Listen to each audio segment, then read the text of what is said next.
Hello learners, मैं विश्वजीत आपका स्वागत करता हूं ल्यूमेंस एकेडमी में। जैसे कि आपने पिछले लेक्चर में देखा कि मिरर होता क्या है, मिरर कितने टाइप्स के होते हैं और मिरर के कुछ इम्पॉर्टेंट टर्म्स, स्फेरिकल मिरर से रिलेटेड कुछ स्पेशल टर्म्स देखे थे। क्या क्या देखा था? फोकल लेंथ देखा था, रेडियस ऑफ कर्वेचर देखा था, और क्या देखा था? कर्वेचर भी देखा था। और आज हम जो देखने वाले हैं वो है प्रिंसिपल एक्सिस। क्या देखने वाले हैं? प्रिंसिपल एक्सिस, जो कि बहुत ही इंपॉर्टेंट है। तो अगर हम प्रिंसिपल एक्सिस के बारे में बात करें तो चलिए देख लेते हैं हमारा प्रिंसिपल एक्सिस होता क्या है। तो जैसे कि आपको यहाँ दिख रहा है, प्रिंसिपल एक्सिस का अगर हम डेफिनेशन की बात करें तो ये डेफिनेशन होता है a line passing through the centre of the surface of a spherical mirror and through the centers of the curvature of all the segments of the mirror. This is called principal axis. इसको copy में लिख लीजिए, exam में आ सकता है, लिख देना है। अब इसको हम समझते हैं। इसको समझने के लिए हमें एक डायग्राम देखना होगा। चलिए देख लेते हैं डायग्राम। अगर हम इस डायग्राम की बात करें, जैसे कि आपको ये लाइन दिख रहा होगा, ये एक्स एक्सिस दिख रहा है ना, एक्स एक्सिस। यहाँ एक्स डैश से लेकर के ये जो रेड में लाइन हमने ड्रॉ किया, ये आपको दिख रहा है। ये एक्स डैश से लेकर के ये जो एक्स तक का जो हमने लाइन ड्रॉ किया है, ठीक है, ये हमारा प्रिंसिपल एक्सिस है। क्या है? Principal axis. क्यों? क्योंकि अगर हम डेफिनेशन की बात करें तो डेफिनेशन कहता है the line passing through the centre of the surface of spherical mirror. अगर ये हमारा सरफेस ऑफ स्फेरिकल मिरर है, दिख रहा है, ये सरफेस है हमारा। अगर ये सरफेस ऑफ स्फेरिकल मिरर है तो क्या ये लाइन इसके सेंटर से पास नहीं किया, ये पी से होकर के पास नहीं किया है? दिख रहा है, पी से होकर पास किया है। तो ये क्या हो गया हमारा? पोल से होकर पास किया ही है, सेंटर से होकर पास किया है। वो सेंटर ही हमारा पोल होता है। पोल के विषय में बात किया हमने, तो पोल का डेफिनेशन खुद से लिखिएगा। हर एक चीज का डेफिनेशन मैं नहीं लिखाऊंगा, मैं कॉन्सेप्ट को क्लियर कर दूंगा, ठीक है। अब अगला बात क्या बोला गया? Through the centres of curvature of all the segments of the mirror. अगर ये कहां से पास हो रहा है? Centre of curvature. इसका जो कर्वेचर ड्रॉ करेंगे इधर बनेगा। ये अगर जो स्फेयर बनाएंगे इसका डॉटेड लाइन में स्फेयर कहीं ना कहीं इधर बनेगा, दिख रहा है।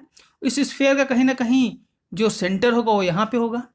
तो ये लाइन सेंटर ऑफ कर्वेचर से भी होकर पास किया है और मिरर का मिड पॉइंट से होकर भी पास किया है। तो इसीलिए इस लाइन को क्या कहेंगे? Principal axis. इस लाइन का नाम क्या हो जाएगा? Principal axis. क्या हो जाएगा? Principal axis. क्या हो जाएगा? Principal axis. क्लियर है आपको? प्रिंसिपल एक्सिस में कोई दिक्कत नहीं है। जब हमने प्रिंसिपल एक्सिस जान लिया तो आगे जो इंपॉर्टेंट चीज हम जो आज पढ़ने वाले, बहुत स्पेशल है, बहुत इंपॉर्टेंट है, इसे आपको पढ़ना चाहिए। और इसका जो हम बात करते हैं, चलिए पहेलियां नहीं बुझाते हैं, बता देते हैं। जो आज हम लोग को पढ़ना है वो है हमारा रे डायग्राम, जो कि बहुत इंपॉर्टेंट है। पेन पेंसिल लेके बैठिएगा, स्केल लेके बैठिएगा, एक एक डायग्राम को आपको ड्रॉ करना है। अगर आप वीडियो देख रहे हैं, कॉपी पेन लेके नहीं बैठे हैं, तो आप कुछ भी नहीं सीख पाइएगा। सीखने के लिए आपके पास कॉपी पेन पेंसिल स्केल होना ही चाहिए। तो चलिए रे डायग्राम देख लेते हैं। हमारा रे डायग्राम ऑफ स्फेरिकल मिरर्स के बारे में स्टार्ट करेंगे। तो पहला जो मिरर लेंगे वो रहेगा हमारा कॉनकेव मिरर। कौन सा मिरर रहेगा? कॉनकेव, जिसका सरफेस, जो रिफ्लेक्टिंग सरफेस रहे वो केव के जैसा रहे, उस मिरर के बारे में बात करेंगे। तो चलिए देख लेते हैं। जैसे कि आपको दिख रहा है, हम जो मिरर यहाँ पे लिए हैं वो क्या है? हमारा कॉनकेव मिरर है। कौन सा मिरर है? कॉनकेव। देखिए रिफ्लेक्टिंग सरफेस इसका केव के जैसा है, धंसा हुआ है, दिख रहा है यार। रिफ्लेक्टिंग सरफेस कैसा है? धंसा हुआ है। जब रिफ्लेक्टिंग सरफेस इसका धंसा हुआ है तो पहला केस जो हम लेते हैं रे डायग्राम का, कि जो ऑब्जेक्ट को रखना पड़ता है, ऑब्जेक्ट को कहाँ रखेंगे हम? ऑब्जेक्ट को रखेंगे एट इन्फिनिटी। कहाँ पे रखना है? इन्फिनिटी पे रखना है ऑब्जेक्ट को। तो देखिए मिरर से काफी दूर हम एक ऑब्जेक्ट को रख दिए। ये डॉटेड लाइन बता रहा है कि ऑब्जेक्ट हमारा बहुत दूर में है, एट इनफाइनाइट डिस्टेंस। कहाँ पे है? Eight infinite distance. क्लियर है? जब हम इनफाइनाइट डिस्टेंस की बात कर लिए, यहां तक क्लियर हो गया, तो अब बात करेंगे कि ये रे डायग्राम हम ड्रॉ कैसे करते हैं। जैसे कि जितने भी रे आए इन्फिनिटी से, वो मिरर से टकरा के एक जगह कंसंट्रेट हो गए, और वो जगह क्या है? हमारा फोकस। यहाँ पे आपको दिख रहा होगा क्या है? हमारा फोकस पे जाकर वो क्या हो गया? कंसंट्रेट हो गया। अगर वो फोकस पे जाके कंसंट्रेट हो गया तो फोकस पे क्या बन रहा होगा? हमारा इमेज बन रहा होगा। फोकस पे क्या बन रहा होगा? इमेज। तो इमेज हमारा बहुत ही छोटा बना है, क्योंकि वहां पे दिख रहा है जो भी बन रहा है वो एक पॉइंट के जैसा बन रहा है। मतलब कि अगर कोई भी ऑब्जेक्ट इन्फिनिटी में हो, कहाँ हो, अगर इन्फिनिटी में हो तो उसका जो इमेज बनेगा वो फोकस पे बनेगा और बहुत ही छोटा बनेगा। ठीक है, तो ये डायग्राम को, वीडियो को पॉज करके ड्रॉ कीजिए। उसके बाद जो बात मैं बताने वाला हूँ, ये क्लास थोड़ा लंबा चलेगा। ठीक है, उसके लिए रेडी रहिएगा। जैसे कि अगर हम बात करें इस पर आपको लिखना क्या क्या है, जब लिखने की बात करें तो आपको एक लिखना पड़ेगा पोजीशन, इमेज का पोजीशन, इमेज बनेगा कहाँ। ठीक है, तो इमेज कहाँ पे बन रहा है, एट फोकस लिख देना है, एट फोकस। क्या लिखेंगे, एट फोकस। ये आपको खुद से लिख दीजिए, यहाँ पे तो हम लिखेंगे नहीं उतने अच्छे से। ये एट क्या हो जाएगा, फोकस। ठीक है, एट फोकस। लेकिन जब हम साइज की बात करें, किसकी बात करें, साइज की, एस। जब साइज की बात करें तो साइज क्या हो जाएगा, साइज हमारा क्या होगा, हाईली डिमिनिश्ड। क्योंकि दिख रहा है आपको कि जो ऑब्जेक्ट है फोकस पे बन रहा है, बहुत ही छोटा ऑब्जेक्ट है। ऑब्जेक्ट क्या बन रहा है, बहुत छोटा, एकदम स्मॉल बन रहा, नहीं बन रहा है क्या, दिख रहा है एकदम स्मॉल। तो साइज में लिखिएगा हाईली डिमिनिश्ड, साइज क्या हो जाएगा, हाईली डिमिनिश्ड। अब जो नेक्स्ट बात करेंगे हम, साइज हो गया, अगला हो जाएगा नेचर, एन फॉर नेचर। पूरा नाम लिखिएगा, जैसे कि हम पी लिखे हैं मतलब आपको पोजीशन यहाँ लिखना है। पी क्या होता है, पोजीशन, आपको पूरा पोजीशन लिखना है। एस क्या होता है, साइज, साइज आपको लिखना है, कितना बड़ा है इमेज, साइज लिखना है, image size. And nature of the image, image का नेचर क्या होगा। अब एक बात बताइए, इमेज का नेचर का जब हम बात करते हैं तो मिरर के सामने में हमारा इमेज बन रहा है, दिख रहा है आपको, मिरर के जस्ट सामने में इमेज बन रहा है। जब सामने में बन रहा है तो इस इमेज को हमको देखने के लिए एक स्क्रीन चाहिए। क्या चाहिए, स्क्रीन। और जब भी किसी इमेज को देखने के लिए स्क्रीन का जरूरत पड़ता है तो उस तरह के इमेज को हम लोग रियल इमेज कहते हैं। क्या कहते हैं, रियल इमेज। और जितने भी रियल इमेज होते हैं सारे इन्वर्टेड होते हैं, जितने भी रियल इमेज होते हैं सारे इन्वर्टेड होते हैं। इन्वर्टेड कहने का मतलब उल्टा। अब यहाँ पे उल्टा कैसे बनेगा, यहाँ तो पता नहीं चल रहा क्योंकि ये इमेज बहुत ही छोटा है। लेकिन जो भी मैं बता रहा हूँ कि जो भी इमेज बनेगा वो क्या बनेगा, रियल एंड इन्वर्टेड। तो नेचर में आपको क्या लिखना है, real, REAL, real and inverted. वो लिख दीजिएगा आप, आई से इन्वर्टेड होगा, रियल एंड इन्वर्टेड। ठीक है, तो ये तो रे डायग्राम के बारे में हमने बात कर लिया। अब जो नेक्स्ट हम बात करने वाले हैं उसके बारे में हम चलिए देख लेते हैं। नेक्स्ट जो रे डायग्राम होगा हमारा, तो ऑब्जेक्ट कहाँ पे रखा गया, इन्फिनिटी से थोड़ा आगे बढ़ा दिए। कहाँ बढ़ा दिए, इन्फिनिटी से थोड़ा आगे, मतलब कि बियॉन्ड सी कर दिए। अब ऑब्जेक्ट हमारा कहाँ है, देख लीजिए, object is at C, is beyond C. C का मतलब क्या है, सेंटर ऑफ कर्वेचर। सी का मतलब क्या है, सेंटर ऑफ कर्वेचर, दिख रहा है आपको।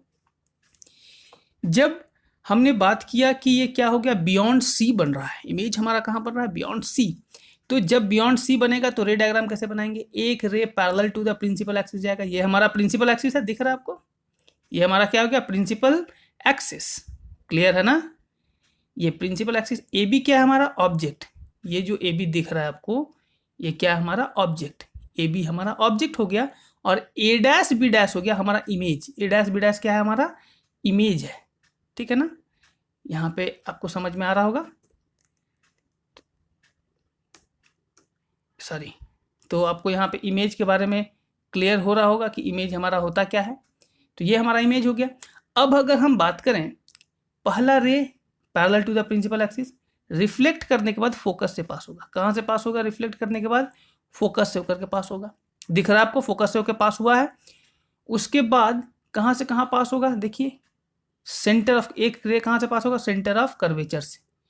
और जो रिफ्लेक्टेड रे आया, पैरेलल से गया था, उसका रिफ्लेक्ट होकर जो फोकस से पास हुआ, उससे जिस जगह पे सेंटर से एक रे पास हुआ, जिस जगह पे वो इंटरसेक्ट करेगा उसी जगह पे क्या बनेगा, हमारा इमेज बनेगा। क्या बनेगा, इमेज। आपको दिख रहा है यहाँ पे, जिस पॉइंट पे वो इंटरसेक्ट करेगा उसी पॉइंट पे क्या बनेगा, हमारा इमेज बनेगा। यहाँ पे दिख रहा है आपको, इमेज बनेगा। तो ऑब्जेक्ट से अभी भी इमेज क्या है, छोटा है। तो छोटा का मतलब डिमिनिश्ड। यहाँ पे बहुत छोटा नहीं है लेकिन छोटा है। बहुत छोटा का बात नहीं करेंगे हम, क्योंकि पिछले बार क्या था, बहुत छोटा था। यहाँ पे बहुत छोटा था, इसीलिए हाईली डिमिनिश्ड लिखे थे। क्या लिखे थे, हाईली डिमिनिश्ड। यहाँ पे लिख लीजिएगा, highly diminished, H, highly diminished. HD का मतलब हाईली डिमिनिश्ड होगा, ठीक ना, हाई डेफिनेशन नहीं, समझे ना। तो हाईली डिमिनिश्ड समझ में आया। यहाँ पे लेकिन डिमिनिश्ड हो जाएगा। यहाँ पे पोजीशन क्या हो जाएगा, पहले तो ऑब्जेक्ट है कहाँ पे, ये ऑब्जेक्ट है। तो पोल से लेकर के ऑब्जेक्ट यहाँ से यहाँ तक का जो डिस्टेंस को हम कहते हैं क्या कहते हैं हम लोग, बताइए, ये होता है ऑब्जेक्ट डिस्टेंस। क्या होता है? मिरर से ऑब्जेक्ट का जो डिस्टेंस है उसको कहते हैं ऑब्जेक्ट डिस्टेंस। क्या कहते हैं? Object distance. और मिरर से इमेज का जो डिस्टेंस है उसको कहते हैं हम लोग इमेज डिस्टेंस। ये तो अब कॉमन सी बात है, जानते ही हैं। उसके बाद यहाँ से पोल से जो फोकस तक का डिस्टेंस है इसको कहते हैं फोकल लेंथ, ये भी बात आप जानते हैं। और पोल से लेकर के सी तक का जो डिस्टेंस होता है उसको कहते हैं रेडियस ऑफ कर्वेचर, ये भी बात आप जानते हैं। तो पहला क्या, ये बी से लेकर के पी तक का डिस्टेंस का बात करेंगे तो ऑब्जेक्ट डिस्टेंस, बी डैश से पी तक का डिस्टेंस का बात करेंगे तो इमेज डिस्टेंस, एफ से पी तक का फोकल लेंथ एफ, और सी से पी तक का रेडियस ऑफ कर्वेचर आर। चलिए क्लियर है। तो ये हमारा रे डायग्राम ड्रॉ हो गया। इसका पोजीशन क्या हो जाएगा? Position between C and F लिख लीजिएगा। साइज क्या हो जाएगा? साइज डिमिनिश्ड हो जाएगा।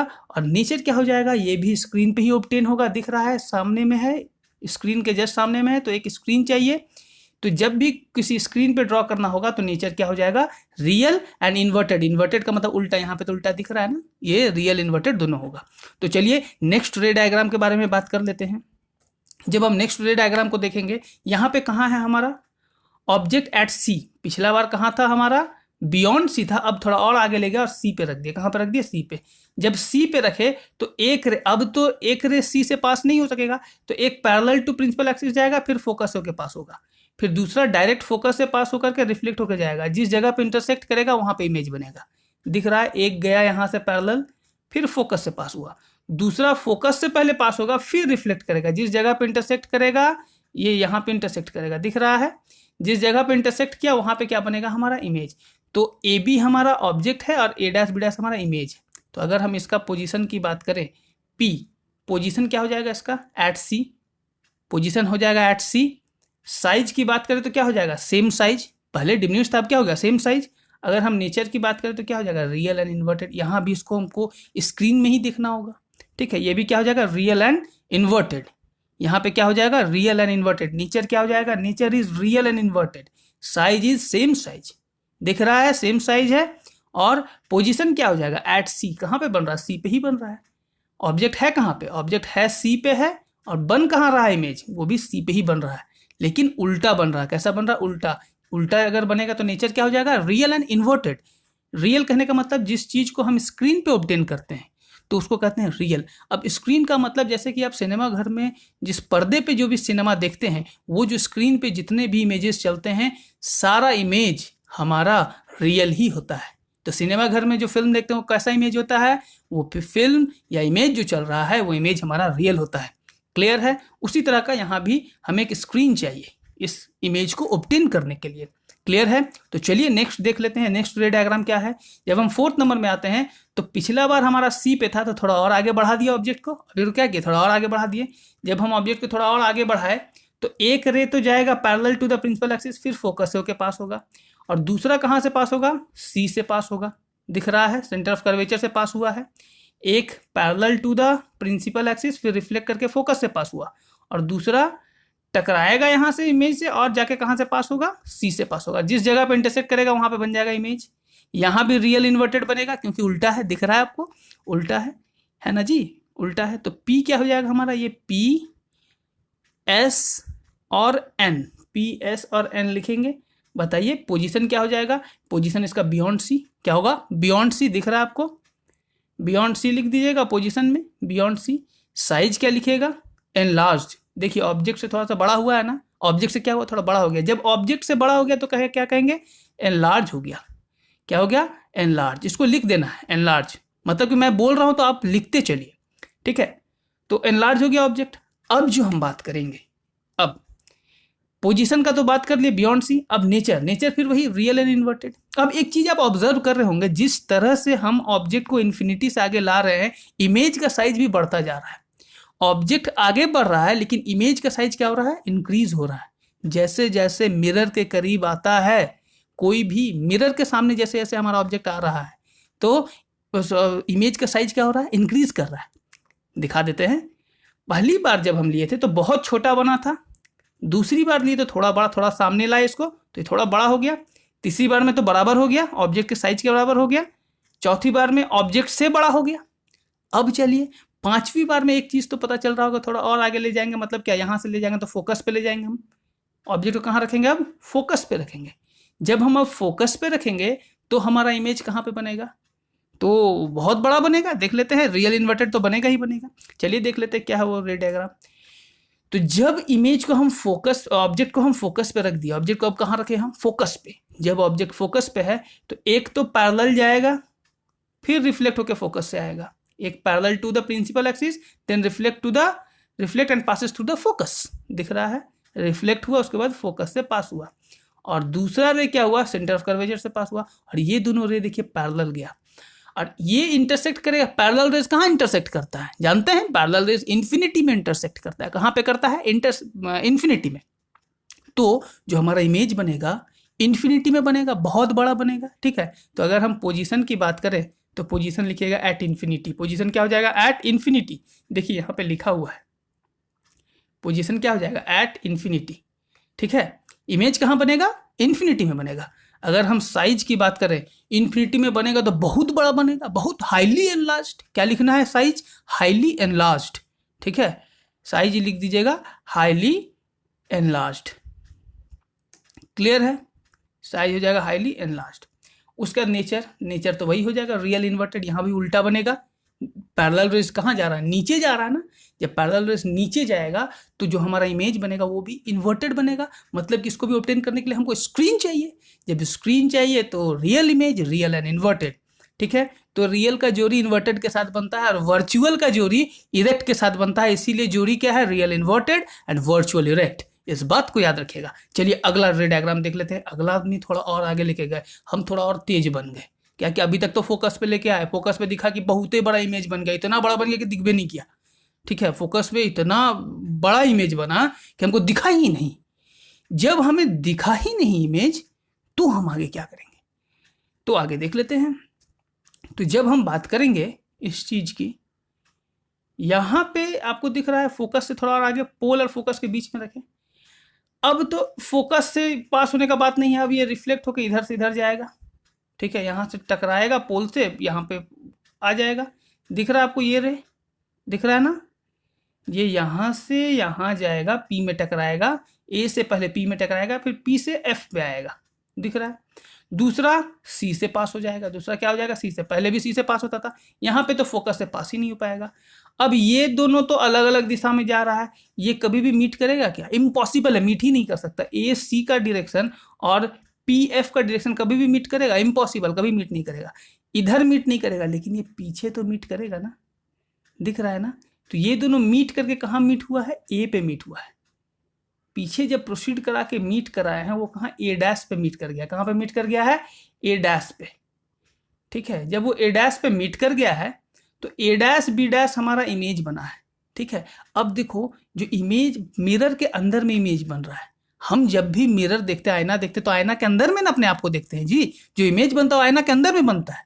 ठीक है, तो वो इमेज हमेशा हमारा वर्चुअल होता है। तो यहाँ भी हमारा अंदर में ही इमेज बन रहा है। यहाँ कहाँ बन रहा है, अंदर में बन रहा है। जब भी इमेज हमारा अंदर में बने, ठीक है, इमेज हमारा जब भी क्या बने, अंदर में बने, तो वो हमेशा वर्चुअल होगा। Virtual and erect. इरेक्ट का मतलब देखिए यहाँ सीधा बन रहा है, इमेज कैसा बन रहा है, सीधा बन रहा है ना। तो जब पोल और फोकस के बीच में रहेगा तो नेचर का अगर बात करें, नेचर ऑफ द इमेज क्या हो जाएगा, वर्चुअल एंड इरेक्ट। इसको लिख लीजिए, मैं लिखा नहीं हूं, ये आपका होमवर्क है, इसको लिखना है आपको। नेचर क्या हो जाएगा, वर्चुअल एंड इरेक्ट, बार बार बोल रहा हूं। ठीक है, पोजीशन क्या हो जाएगा, बियॉन्ड द मिरर। पोजीशन क्या हो जाएगा, बियॉन्ड द मिरर, मिरर के पीछे बनेगा, बन रहा है ना, मिरर के पीछे। पी और साइज क्या हो जाएगा, साइज भी यहाँ पे एनलार्ज हो जाएगा। हाईली एनलार्ज तो नहीं है, एनलार्ज है। देखिए आपका जो ऑब्जेक्ट है, ऑब्जेक्ट से इमेज का साइज क्या बड़ा है ना जी। जब बड़ा है तो साइज इज एनलार्ज्ड। ठीक है, तो पोजीशन लिखिए बियॉन्ड मिरर, साइज लिखिए एनलार्ज्ड, नेचर लिखिए वर्चुअल इरेक्ट। इरेक्ट का मतलब सीधा है, इरेक्ट का मतलब क्या, सीधा है। और वर्चुअल कहने का मतलब मिरर के अंदर ही बन रहा है। इसके लिए कोई भी स्क्रीन का जरूरत नहीं है, इसके लिए स्क्रीन का जरूरत नहीं है। चलिए यहां तक हमने कनकेव मिरर के जितने भी रे डायग्राम से सीख लिया। अब हम कन्वेक्स मिरर का बात करेंगे। कन्वेक्स मिरर में दो ही रे डायग्राम है। कितने हैं, दो। तो जब दो रे डायग्राम है, मैं बताऊंगा एक और दूसरा आपको खुद से बनाना है। इनफाइनाइट मैं बताऊंगा, फाइनाइट आपको बनाना है। ठीक है, दो रे डायग्राम है, एक ऑब्जेक्ट एट इंफिनिटी, एक ऑब्जेक्ट एट फाइनाइट डिस्टेंस। ठीक है, चलिए देख लेते हैं क्या लिखा हुआ है। रे डायग्राम्स ऑफ कॉन्वेक्स मिरर। क्या है, कॉन्वेक्स मिरर। मैं पहला केस बताऊंगा। मैं कौन सा केस बताऊंगा, पहला। दूसरा क्या करना है, दूसरा आपका क्या है, दूसरा आपका होमवर्क। क्या है, होमवर्क। ठीक है, ये काम आपका, कोई दिक्कत? होमवर्क आपका रहेगा दूसरा। चलिए अब अगला हम बात करते हैं कि इसको देखते कैसे हैं। ये हमारा कॉन्वेक्स है, मतलब कि बल्ज्ड पार्ट हमारा रिफ्लेक्टिंग होगा, दिख रहा है, आया रे आकर के रिफ्लेक्ट किया, डाइवर्ज कर गया, ये क्या हो गया इधर, डाइवर्ज कर गया। डाइवर्ज कर गया तो इसका कहीं ना कहीं पॉइंट मीट करेगा तो फोकस पे मीट करेगा, फिर यहाँ भी डाइवर्ज कर गया तो अपियर टू मीट कहाँ हो रहा है, फोकस पे मीट कर रहा है, तो इसका इमेज कहाँ बनेगा, फोकस पे बनेगा। कहाँ पे बनेगा, फोकस पे। जब हम इसका पोजीशन बात करेंगे, पोजीशन हो जाएगा क्या, एट फोकस, एट फोकस हो जाएगा, पोजीशन क्या हो जाएगा, एट फोकस। साइज क्या हो जाएगा, फोकस पे जब भी इमेज बनता है तो कैसा बनता है, बहुत छोटा, एकदम छोटा। जब छोटा हो जाएगा तो हाईली डिमिनिश्ड, साइज क्या हो जाएगा, हाईली डिमिनिश्ड। और जब हम नेचर की बात करें, नेचर क्या हो जाएगा, वर्चुअल एंड इरेक्ट। नेचर क्या हो जाएगा, वर्चुअल एंड इरेक्ट। क्यों वर्चुअल एंड इरेक्ट, ये मिरर के अंदर में बन रहा है, जब भी इमेज मिरर के अंदर बने तो वो वर्चुअल एंड इरेक्ट होता है। इस बात को हमेशा ध्यान में रखना है, जैसा कि आपको यहाँ दिख रहा है, क्लियर है। अब नेक्स्ट जो है, जब ऑब्जेक्ट यहाँ पे ए बी ऑब्जेक्ट है, ऑब्जेक्ट को थोड़ा फाइनाइट डिस्टेंस पे लाएंगे तो क्या होगा, तो वो डायग्राम आपको खुद से बनाना है, बुक का यूज कीजिए और बना के दिखाइए, वो आपका होमवर्क, ठीक है। तो चलिए आगे बढ़ते हैं, अगला टॉपिक क्या पढ़ना है उसके विषय में जान लेते हैं।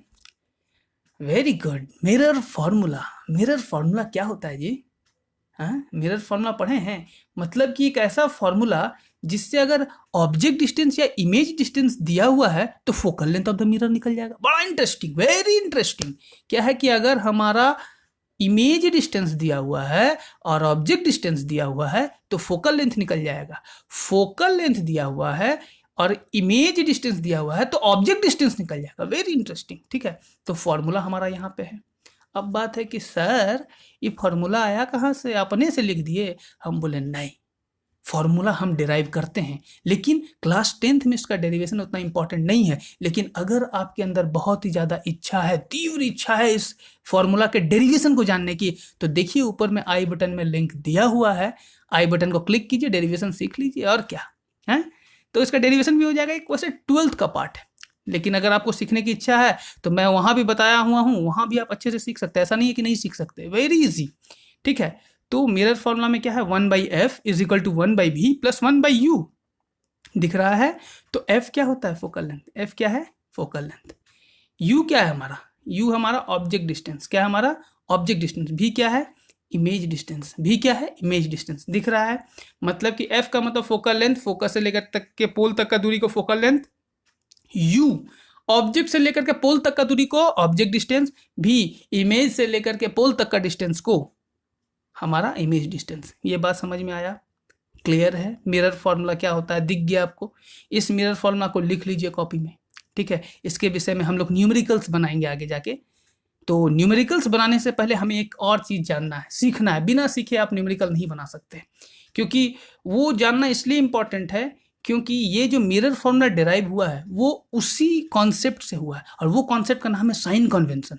क्या है, साइन कन्वेंशन। चलिए जान लेते हैं। अगर हम साइन कन्वेंशन, जैसे कि हमने रिफ्लेक्शन तो पढ़ लिया, लॉज ऑफ रिफ्लेक्शन भी पढ़ लिया, अब उसके बाद आता हमारा एक साइन कन्वेंशन।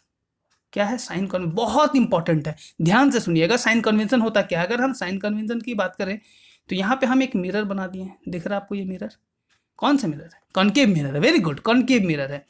ये कॉनकेव मिरर को हमने यहाँ बनाया और यहाँ पे हमने एक्सिस बनाया, वाई एक्सिस और एक्स एक्सिस, कोऑर्डिनेट्स। क्या बना, कोऑर्डिनेट्स तो पढ़े हैं आप, जानते हैं।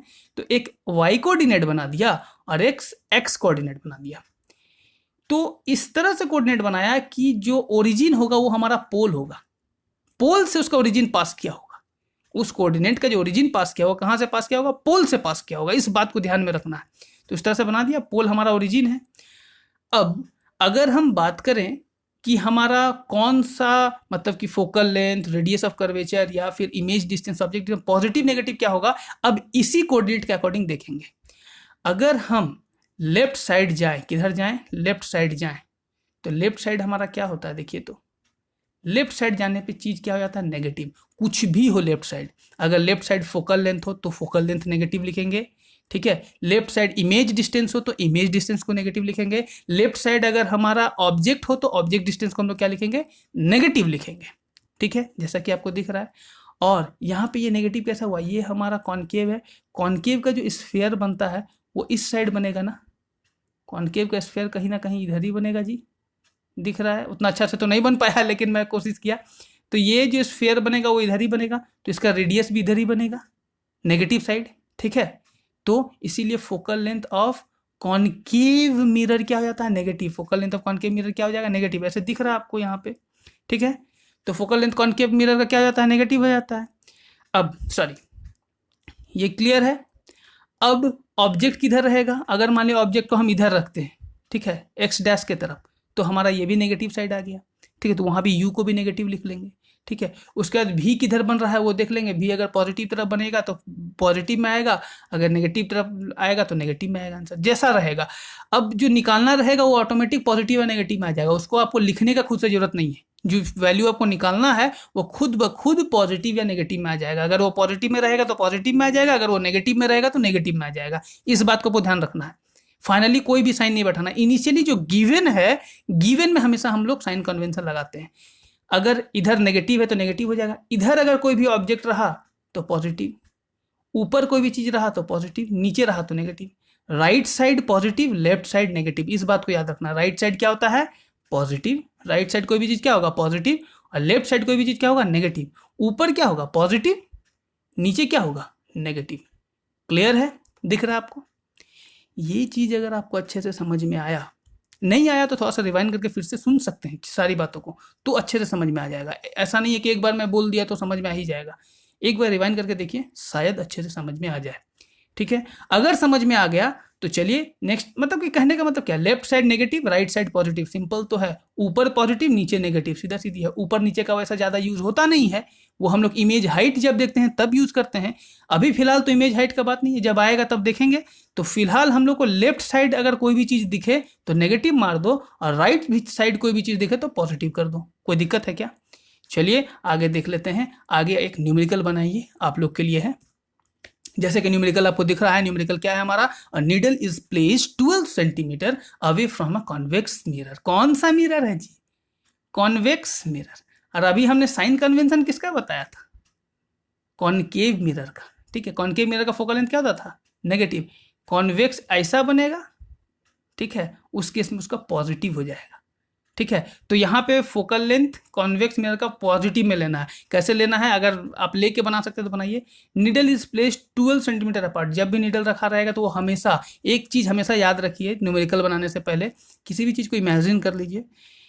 जैसे कि एक मिरर है, मिरर के सामने क्या क्या रखा हुआ है। अगर ऑब्जेक्ट है तो ऑब्जेक्ट किधर रखा हुआ है, लेफ्ट साइड रखा हुआ तो उसको नेगेटिव रखेंगे। और मज़ेदार बात यह है, हम लोग हमेशा ऑब्जेक्ट डिस्टेंस नेगेटिव ही लेते हैं, क्योंकि हमेशा ऑब्जेक्ट को लेफ्ट साइड में ही रख देते हैं।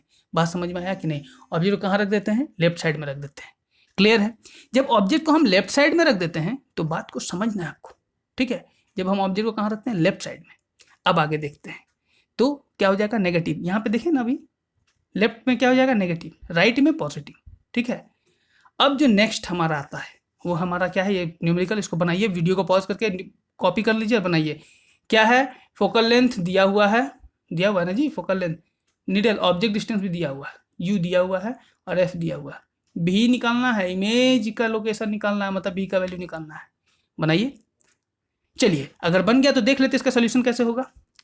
जब हम सोल्यूशन की बात करें, सोल्यूशन क्या होगा इसका, जब हम सोल्यूशन की बात कर रहे हैं तो u क्या गिवन, क्या हमारा इमेज डिस्टेंस -12। क्यों?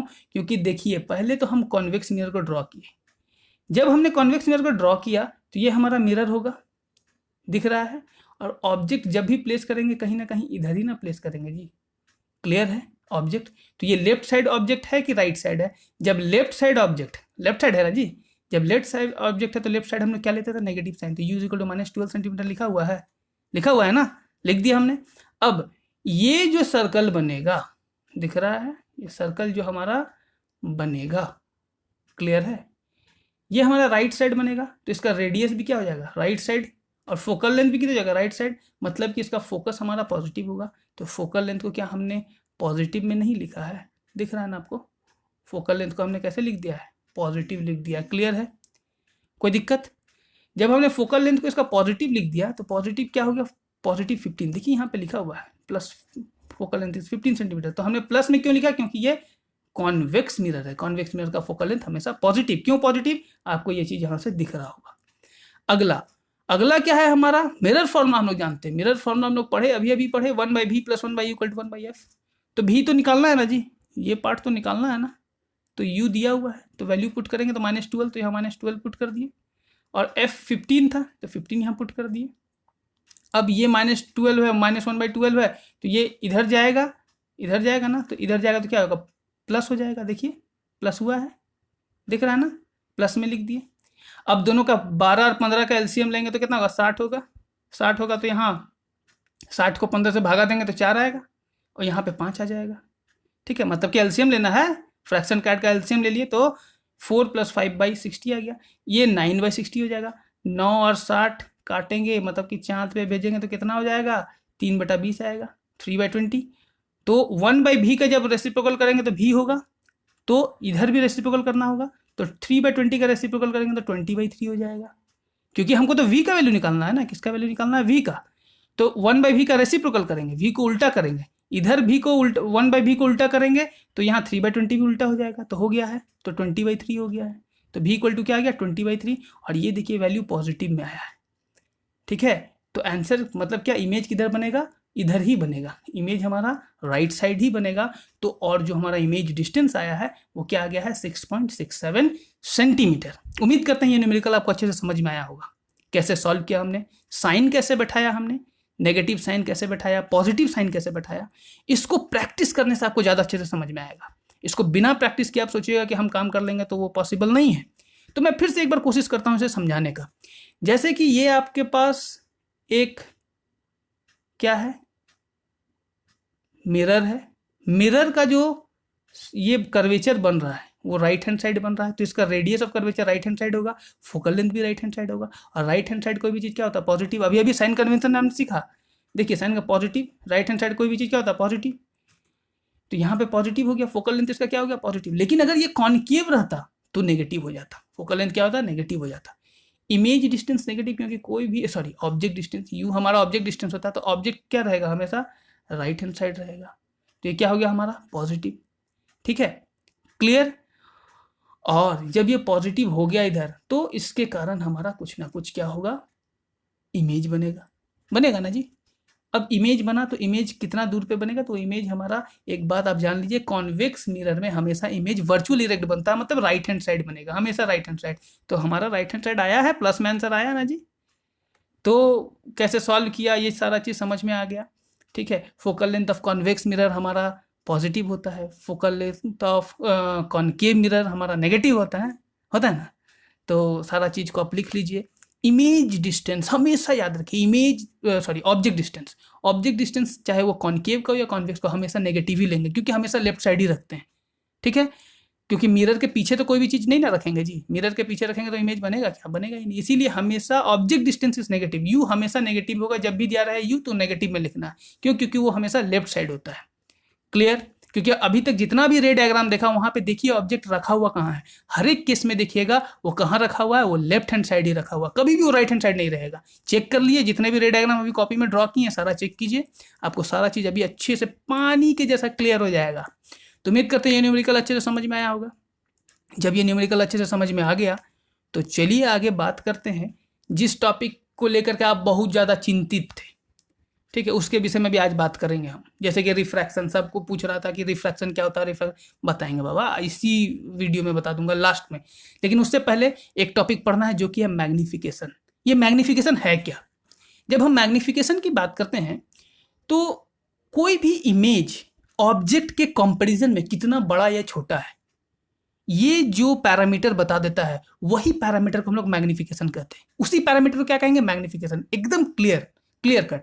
क्या करना है, पहला बात क्या बोले हम, पहला जो बात है कि जो हमारा इमेज है ऑब्जेक्ट के कंपैरिजन में, ऑब्जेक्ट साइज के कंपैरिजन में बड़ा है या छोटा है, तो वो हमारा मैग्नीफिकेशन होगा। अब वो मैग्नीफिकेशन बड़ा भी हो सकता है, छोटा भी हो सकता है। चलिए देख लेते हैं क्या लिखा हुआ है।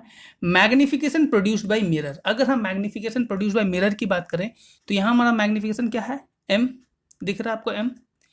ये हमारा मैग्नीफिकेशन का फॉर्मूला होता है हाइट ऑफ द इमेज। क्या है हमारा, height of the image by height of the object. क्या है, height of the image by height of the object, HI/HO। क्या है, HI/HO। क्लियर है। तो हाइट ऑफ द इमेज और हाइट ऑफ द ऑब्जेक्ट, मतलब कि इमेज हाइट ऑब्जेक्ट के कंपैरिजन में कितना बड़ा है या कितना छोटा है। अगर मैग्निफिकेशन का वैल्यू m का वैल्यू 1 से छोटा है, क्या है, 1 से छोटा है, अगर 1 से छोटा है इसका मतलब कि जो हमारा हाइट ऑफ द इमेज है hi है वो ho से छोटा है, मतलब कि डिमिनिश्ड है।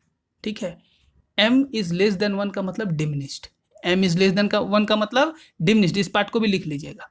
If magnification is less than 1 then the image is diminished. कहीं भी अगर दे सकता है if magnification is less than 1 what do understand, it means image is diminished. लिख दीजिएगा आंसर क्या होगा, it means image is diminished. ठीक है, अगर हम m इक्वल टू 1 की बात करें, क्या बात करें, m इक्वल टू 1 की, अगर मैग्निफिकेशन हमारा क्या हो गया, 1 हो गया, मैग्निफिकेशन 1 हो गया मतलब कि hi is equal to ho, दोनों कट जाएगा तभी तो हमारा 1 आएगा जी, मतलब कि दोनों सेम है। m इक्वल टू 1 का मतलब सेम साइज, मैग्निफिकेशन जब हमारा 1 हो जाएगा तो क्या हो जाएगा, वो सेम साइज हो गया, मतलब कि ऑब्जेक्ट हाइट और इमेज हाइट क्या है, सेम है। जब m इज ग्रेटर देन 1 हो जाएगा, अगर हम m इज ग्रेटर देन 1 की बात करें तो इस केस में ये एनलार्ज हो जाएगा, इमेज हमारा एनलार्ज हो जाएगा, बड़ा हो जाएगा। 1 से ज़्यादा है इसका मतलब कहीं ना कहीं hi का वैल्यू क्या होगा, ज़्यादा होगा, तभी तो वो 1 से ज़्यादा आया m का वैल्यू। बात समझ में आ रहा है।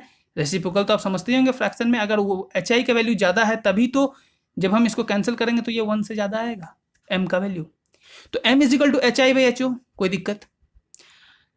इसी के साथ एक और फॉर्मूला है जो हम लोग इमेज डिस्टेंस और ऑब्जेक्ट डिस्टेंस से रिलेट करके करते हैं। तो m is equal to hi/ho, साथ ही साथ m इज इक्वल टू होता है -v/u। क्या होता है, -v/u। m is equal to -v/u भी होता है। दो फॉर्मूला है, इस फॉर्मूला को कॉपी में लिख लीजिए अच्छे से ताकि न्यूमेरिकल बनाने में आपको सुविधा हो। v इज इक्वल टू क्या होता है, m इज इक्वल टू क्या होता है, -v/u, ये इमेज डिस्टेंस और u हमारा object distance. v is image distance, u is object distance. ये बात तो समझ में आ रहा होगा।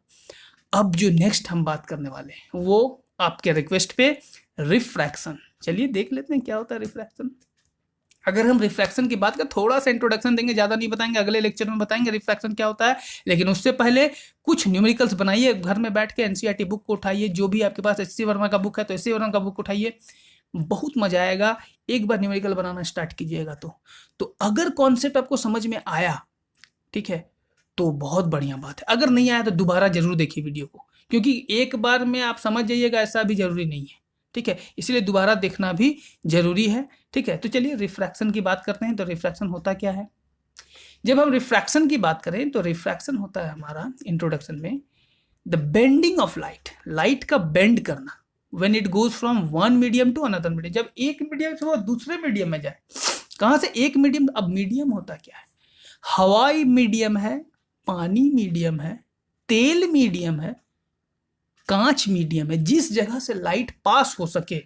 ठीक है, अब भले तकलीफ हो लेकिन अगर पास हो जाए तो उस तरह को हम मीडियम कहते हैं। जैसे कि कांच से भी होकर के लाइट पास हो जाता है ना जी, है, डायमंड से भी होकर भी लाइट पास हो जाता है।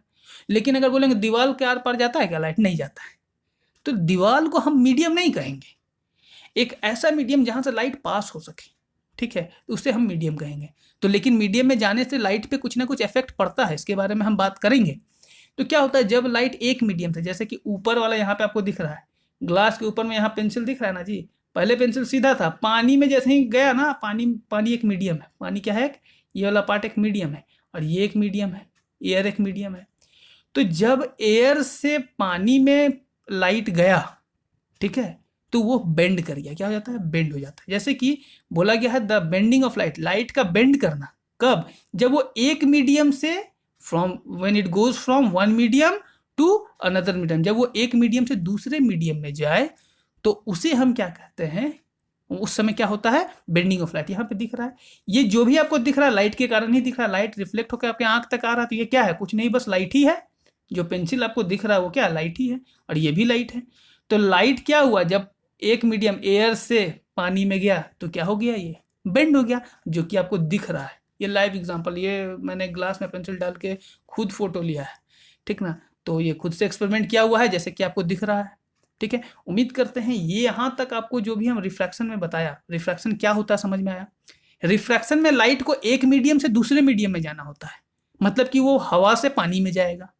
कहाँ से कहाँ जाएगा? हवा से पानी में जाएगा, या फिर पानी से डायमंड में जाएगा, या फिर पानी से हवा में जाएगा। मतलब कि दो अलग अलग मीडियम होना चाहिए, एक रेयरर एक डेंसर। जैसे कि रेयरर कहने का मतलब क्या, आर का मतलब हो गया रेयरर और डी का मतलब हो गया डेंसर। रेयरर का मतलब जो हल्का, जहाँ पे ज़्यादा चलने में दिक्कत नहीं हो। हवा में चलने में दिक्कत होता है क्या आपको? नहीं ना होता है, लेकिन पानी में चलने में दिक्कत होता है। It means air is less denser than water, and we can say water is more denser than air. आपको पानी में चलने में तकलीफ होगा, लेकिन हवा में चलने में तकलीफ नहीं होता है। इसी कारण से हम क्या कहेंगे, जहाँ पे उसी तरह से लाइट को भी हवा में चलने में तकलीफ नहीं होता है, लेकिन पानी में चलने में तकलीफ होता है, जिस कारण से वो पानी में हल्का सा बेंड कर जाता है टुवर्ड्स द नॉर्मल। इसके बारे में भी आगे बात करेंगे हम, लेकिन फिलहाल रिफ्रैक्शन में यहीं तक, इंट्रोडक्शन में। उम्मीद करते हैं रिफ्रैक्शन क्या होता है थोड़ा सा इंट्रोडक्शन समझ में आया होगा, और इसके डिटेल में हम नेक्स्ट लेक्चर में बात करेंगे। तो यहाँ तक उम्मीद करते हैं आपको समझ में आया। अगर आपको मेरा वीडियो समझ में आया तो लाइक कीजिए, कमेंट जरूर कीजिए। अगर आपने वो सवाल बनाया तो उसे कमेंट में जरूर लिखिए कि हमने ये बनाया, इतना हमारा आंसर आया। ठीक है, कमेंट में लिखिए और शेयर कीजिए जितने दोस्तों के साथ शेयर, क्योंकि एक बात बता दे रहा हूँ, ज्ञान जितना बांटिएगा उतना बढ़ता है। अगर आप खुद सीख के अपने पास, अरे हम सीख लेंगे, अगला को नहीं बताएंगे, ठीक ना, अगला को नहीं बताएंगे। ऐसा नहीं है कि आप सीख के हमेशा उसको जमा करके रखिएगा। सीखने के बाद दूसरा को जब आप सिखाते हैं, अगला को जब सीखने का मौका देते हैं, तो वो ज्ञान आपके पास बढ़ता है। ठीक है, तो शेयर कीजिए जितना ज़्यादा से ज़्यादा हो सके, अपने दोस्तों के साथ शेयर कीजिए वीडियो को जब आप शेयर कीजिएगा तो आपका भी ज्ञान बढ़ेगा, आपके दोस्त का भी ज्ञान बढ़ेगा। फिर आपस में डिस्कशन कीजिए, फिर और किसी दोस्त के साथ शेयर कीजिए। तो जितना शेयर कीजिएगा, जितना डिस्कशन कीजिएगा, एक दोस्त को शेयर किए फिर उससे डिस्कशन कीजिए, फिर दूसरे को शेयर कीजिए फिर उससे डिस्कशन कीजिए। जब आपका डिस्कशन मल्टीपल टाइम्स हो जाएगा, हो सकता है आपके स्कूल का हो सकता है आपके दूसरे स्कूल का आपका दोस्त हो, ठीक ना, तो जितने भी अलग अलग स्कूल के दोस्त हैं सबसे डिस्कशन कीजिए, ताकि आपको डिफरेंट ब्रेन के साथ काम करने का मौका मिले।